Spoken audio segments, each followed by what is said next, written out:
ఆర్థిక శాఖపై సీఎం చంద్రబాబు సమీక్ష నిర్వహించారు.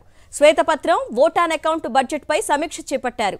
శ్వేతపత్రంలో 14 లక్షల కోట్ల అప్పులు చూపాలని ఆర్థిక శాఖ అధికారులను ఆదేశించినట్లు సమాచారం. ఎలాగైనా 14 లక్షల కోట్ల అప్పు లెక్కలు చూపాలని అధికారులపై ఒత్తిడి తెస్తున్నట్లు తెలుస్తోంది. అయితే 14 లక్షల కోట్లకు అప్పు చేరకపోవడంతో శ్వేతపత్రంపై అధికారులు మల్లగుల్లాలు పడుతున్నారు. కేంద్ర ప్రభుత్వ లెక్కలు, రిజర్వ్ బ్యాంకు గణాంకాలకు విరుద్ధంగా అప్పుల లెక్కలు చూపలేక అవస్థలు పడుతున్నట్టు తెలుస్తోంది. ఇదే అంశానికి సంబంధించిన అప్డేట్స్ మా ప్రతినిధి సతీష్ అందిస్తారు. సతీష్,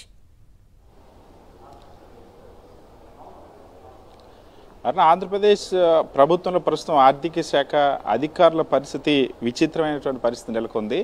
వాస్తవానికి ఈరోజు ముఖ్యమంత్రి చంద్రబాబు ఆర్థిక శాఖ పైన సమీక్ష నిర్వహించారు. ప్రధానంగా ఇప్పటికే శ్వేతపత్రాలు విడుదల చేస్తున్నటువంటి ముఖ్యమంత్రి చంద్రబాబు ఆర్థిక శాఖకు సంబంధించిన శ్వేతపత్రం విడుదలకు సంబంధించి వాస్తవానికి పూర్తిస్థాయి బడ్జెట్ ప్రవేశపెట్టాల్సి ఉన్నప్పటికీ కూడా ఈ నెలాఖరులోపు మళ్ళీ ఓట్ ఆన్ అకౌంట్ బడ్జెట్ తెచ్చేటువంటి ఒక ఆలోచన ఉన్నటువంటి నేపథ్యంలో ఈ రెండింటిపైన సమీక్ష నిర్వహించారు. అయితే ప్రధానంగా శ్వేతపత్రం ఆర్థిక శాఖకు సంబంధించినటువంటి శ్వేతపత్రం తయారీ అనేది ఇప్పుడు పెద్ద గుదిబండగా మారింది. ఆర్థిక శాఖ అధికారులకు ఎట్టి పరిస్థితుల్లో కూడా ముందే ఒక లక్ష్యాన్ని నిర్దేశించి, వాస్తవానికి శ్వేతపత్రం అంటే రాష్ట్రంలో ఉన్నటువంటి ఆదాయాలు, అప్పులు, ఖర్చులు, గత ప్రభుత్వం చేసినటువంటి వ్యవహారాలన్నిటికీ సంబంధించినటువంటి వాస్తవ పత్రాన్ని విడుదల చేయాలి. కానీ ముందే టార్గెట్ ఇచ్చి 14 లక్షల కోట్ల అప్పులు ఖచ్చితంగా చూపించాలని ఆర్థిక శాఖ అధికారులకు టార్గెట్ ఇచ్చి ఆ 14 లక్షల అప్పులు చూపించడానికి మీరు ఖచ్చితంగా చూపించాల్సిందని ఒక ఆదేశించడం అనేది ఇప్పుడు ఆర్థిక శాఖ అధికారులకు ఏం చేయాలో పాల్పోయినటువంటి పరిస్థితి. వాస్తవానికి శ్వేతపత్రంలో ఖచ్చితంగా అటు రిజర్వ్ బ్యాంకు గణాంకాలు, కేంద్ర ప్రభుత్వం ఇచ్చినటువంటి పార్లమెంట్ సాక్షిగా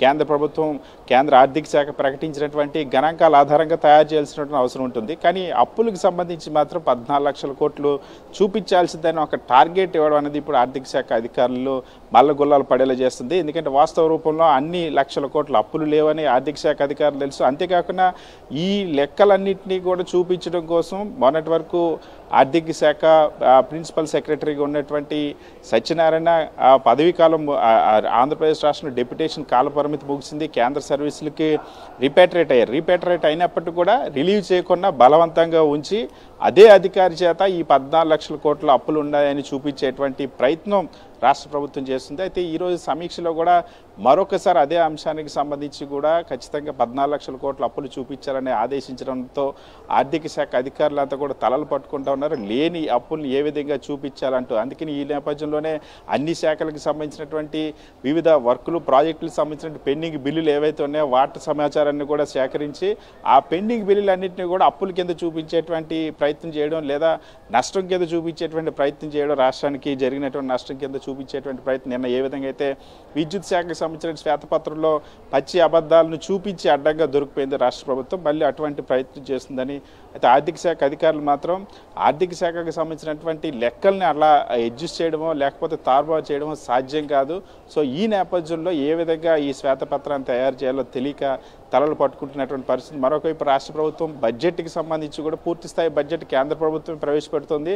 కానీ ఆంధ్రప్రదేశ్ రాష్ట్ర ప్రభుత్వం మాత్రం పూర్తిస్థాయి బడ్జెట్ కాకుండా ఓట్ ఆన్ అకౌంట్ బడ్జెట్ మరొకసారి అసాధారణ పరిస్థితిలో మాత్రమే ఇటువంటి పరిస్థితులు, కోవిడ్ లాంటి సంక్షోభ పరిస్థితి వచ్చినప్పుడు దేశంలో ఉన్నటువంటి అన్ని రాష్ట్రాలు ఏ విధంగా చేసినటువంటి పరిస్థితి ఉంది, ఆంధ్రప్రదేశ్ కూడా అప్పుడు చేసింది. కానీ ఇప్పుడు సాధారణమైనటువంటి పరిస్థితులే ఉన్నాయి. అయినప్పటికీ కూడా ఓట్ ఆన్ అకౌంట్ బడ్జెట్ చూపించి పథకాలకు సంబంధించినటువంటి కేటాయింపులు మరికొద్ది కాలం వాయిదా వేసేటువంటి ఆలోచన కూడా రాష్ట్ర ప్రభుత్వం. దీనిపైన కూడా ఇవాళ ఒక నిర్ణయానికి వచ్చేటువంటి అవకాశం ఉంది. మొత్తానికి శ్వేతపత్రం అనేది ఆర్థిక శాఖ అధికారులకు ఇప్పుడు ఒక తలనొప్పిగా మారినటువంటి పరిస్థితి.